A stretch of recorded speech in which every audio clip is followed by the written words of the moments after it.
This week's big story in part 2 of our discussion with Commissioner of Police Michael Matthews. He tells us about the challenges with gangs, domestic violence, and the implementation of curfews in communities being overrun by criminals. He begins by telling us about the difficulties of policing illegal drug operations throughout the territory.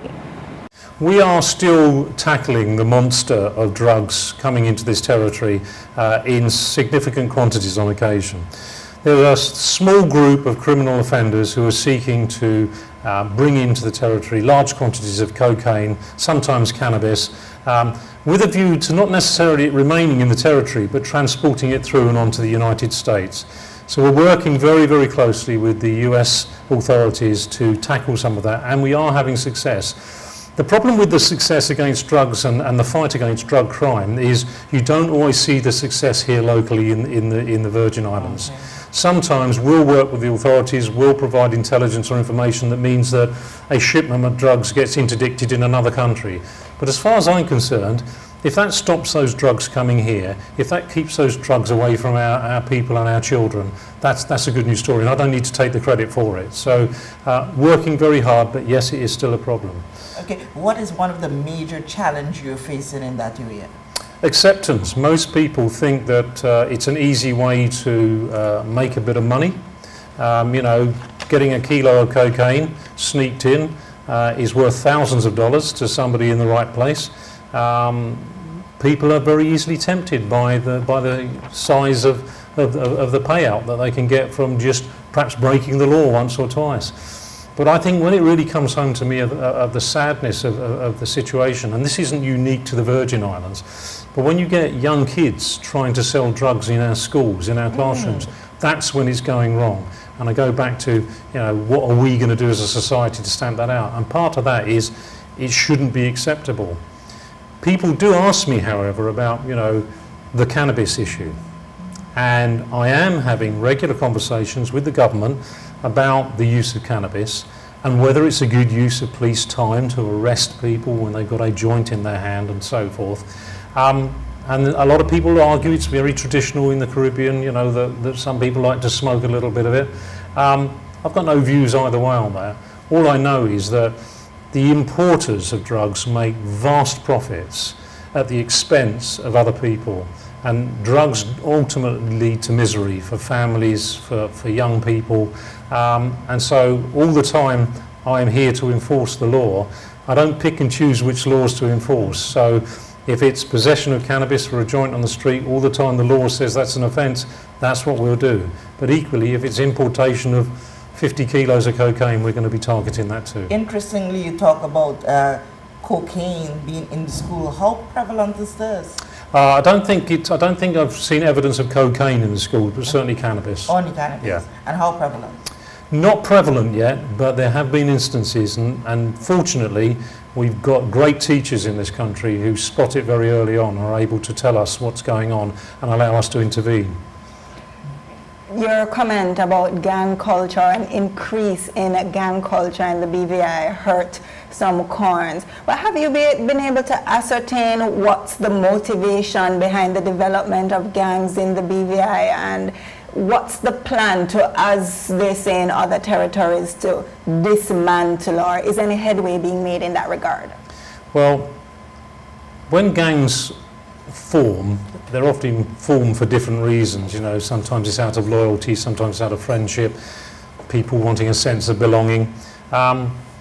I've got no objection to people having gangs, clubs, associations, belonging to a group. There's nothing wrong with that at all. In fact, there are very many positive examples of that. What we're talking about is criminal gangs, which is very, very different. And these are groups of individuals who are collaborating together to import drugs, to import firearms. And where some of our violence is being shown on our very own streets here, where some of the shootings have been connected to, that has been a direct result of gang rivalry. Two gangs falling out over something or other, and they resort to the use of a firearm.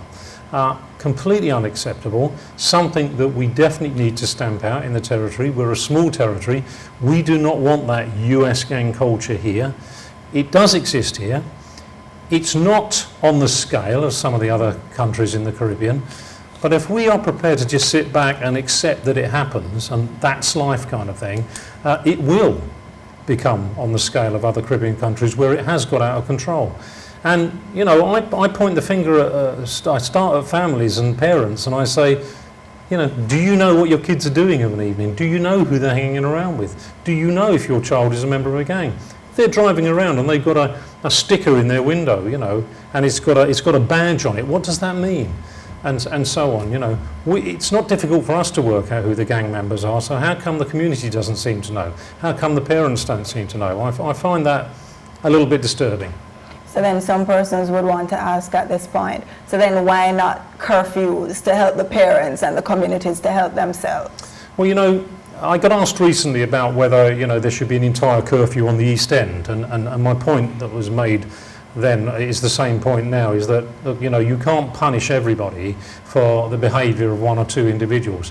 And I think that's the point. We also need to recognise it is a very small percentage of offenders that are causing the problems for the majority of people here. But I do agree that in appropriate cases there may be other ways of tackling their behaviour, either through the courts or through support of the social services to actually make sure that their behaviour is more controlled. That might mean a curfew, for example. But, you know, we've got to also have the legislation to accompany it, because without the legislation it's not enforceable. Have the gangs been linked to the increase in gun or armed robberies? Not direct links to the armed robberies, and as you know, you mentioned earlier on about a series of robberies that occurred on the run-up to Christmas that caused, rightly so, a lot of anxiety in the communities.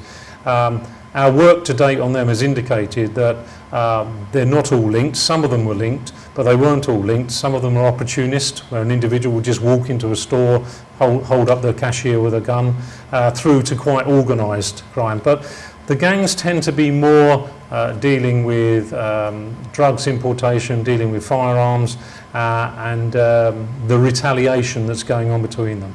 Okay, quickly summarize for me the extent of domestic violence in crime. Right, well, as we've seen recently, and whilst I can't obviously comment on the particulars of the most recent murder in this territory, because an individual has now been charged and we have to let the court do its business, I think it is fairly common knowledge that people know that was two people living in the same household. There is a domestic violence problem in the territory. There is absolutely no doubt about that. And I see a daily report of overnight crime the past 24 hours.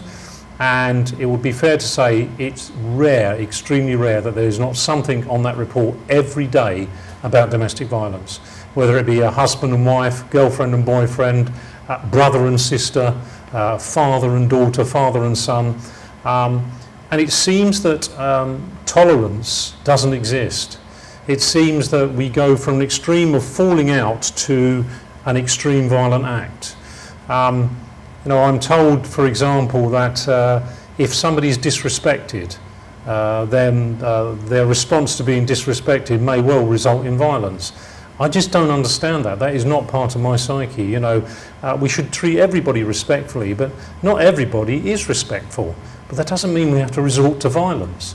You know, whatever happened to, you know, the good old let's sit down and sort this out and have a conversation. But again, it's not unique to the territory, domestic violence, but I think the problem with the issue here is we are a small community, and when something related to domestic violence happens in the extreme, it impacts severely on the community. Everybody feels it, and I think everybody must be feeling, you know, what happened recently here in the territory.